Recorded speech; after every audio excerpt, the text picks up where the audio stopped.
Bill Clinton lied in his convention speech last night about Hillary, omitting a lot and saying a lot that was only half true. So I'd like to fill in the blanks, and I hope we can circulate this all over the place so we can get the truth out. He spent a lot of time talking about how idealistic Hillary was in law school, defending women and children. The fact is, the main thing she did was to help represent the Black Panthers, who were accused of murdering police officers and security guards. She monitored the trial to find reversible error that could be cited on appeal to get them off after they were found guilty. Then she was drawn close to their lawyers, the Truhaft law firm, and went to San Francisco from Yale to spend her summer working for that law firm. Truhaft was the head of the California Communist Party and was a well-known Marxist, and that was well known as a communist law firm. And while she was there, she got in touch with Saul Alinsky and became one of his acolytes. Bill then said he went to Arkansas after law school and Hillary went back to Massachusetts. Well, he omits that she went to work for the Watergate Committee and was fired because she took home documents and stole them that were important to Nixon's defense. And she was fired by the Watergate Committee for doing that. And after that blackballing, she couldn't get a job anyplace. She also flunked the D.C. bar, which takes some doing. And the only place she could pass was the Arkansas bar. So she went off to Arkansas. There, Bill says she continued her work for women and children. The hell she did. The main thing she did there, big case, was she defended a rapist who was accused of raping a 14-year-old girl. And she got him off by saying that the girl was fantasizing about sex with older men and that the rape was voluntary. She gave an interview in 1980 on TV saying that she knew that the guy was guilty and laughing about the fact that she got him off. There's also an interview with the girl herself, now of course a grown woman. She went to work for the Rose Law Firm when Bill became Attorney General and made partner when Bill became governor. Her job there was not representing pro bono cases. It was getting state business through her husband so that the law firm could make a lot of money off his governorship. And it did.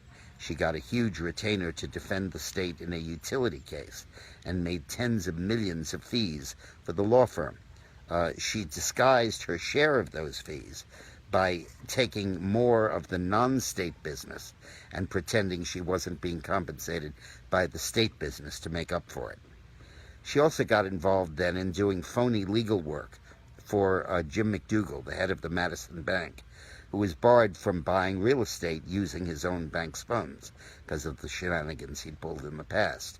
And Hillary did a legal deal where the property was bought by a straw man, a phony purchaser, and then turned over to McDougal.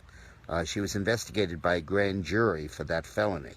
And she skated because they couldn't find the billing records, which had disappeared from the firm and had been hidden in the White House and couldn't prove that Hillary had worked on that project.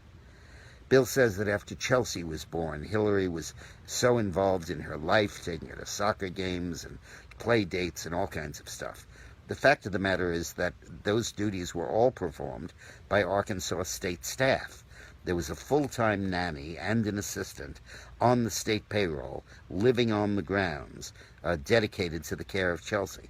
And these troopers were there to transport her any place she needed to go.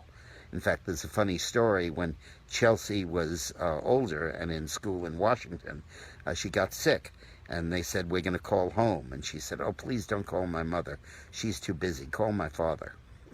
And Bill really had far more to do with Chelsea's upbringing than she did. I know, because I was there for most of it. When she went to work after the Rose Law Firm, she became head of the healthcare task force appointed by Bill Clinton.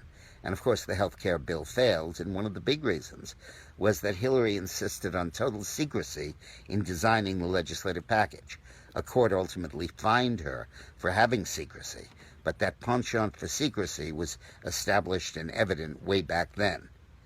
Then Bill goes into a long thing in the speech about how after healthcare lost, Hillary decided to pass it piece by piece to help everybody, and one of the first things was to insure children. Well, that's the opposite of the truth. after the bill failed in '94, I spoke to Hillary, and I said, you can't go into this by-election accomplishing nothing on health care. Pass the Bob Dole bill, a bill Bob Dole had introduced a year before to counter Hillary's bill that simply insured children. And Hillary said, no, we can't do that. We can't just do one part of this. We have to do everything or do nothing. And then in 1997, we passed the Kennedy-Kassenbaum bill that did exactly what the Dole bill would have done. And I was involved in it along with Bill, and Hillary was not involved with that at all in creating the Children's Health Insurance Program, CHIP.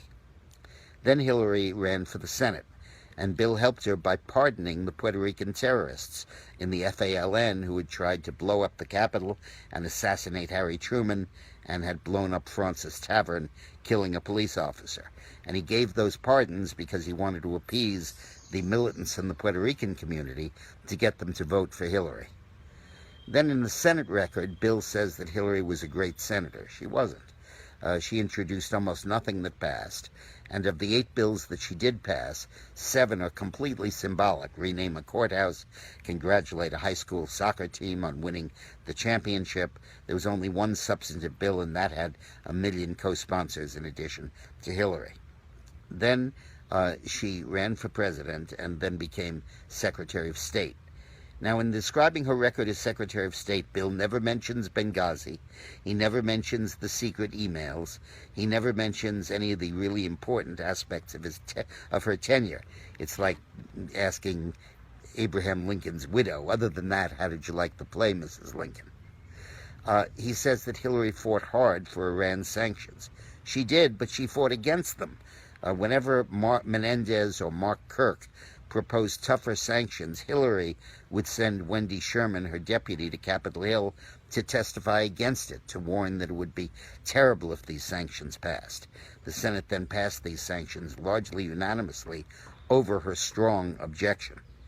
So when you look at Hillary's record and you look at Bill's description of it, they are 2 completely different things. Now listen, I don't have the reach here that Bill did. I don't have his microphone. And Facebook bars me from sharing these videos because they say I'm too anti-Hillary.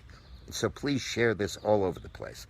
Let this thing go viral. Let hundreds of thousands of people see it. It's kind of the concise rebuttal of Bill's speech, and there's really nobody else that was there that can do it in the way that I can. So please share this all over the place. And while you're at it, like me. I like you, and that way we can stay in touch during the election. I also have a website, dickmorris.com, and every day I have a video that I'll email to you about the election. And of course, I hope you buy my new book, Armageddon, How Trump Can Beat Hillary. Thanks for watching.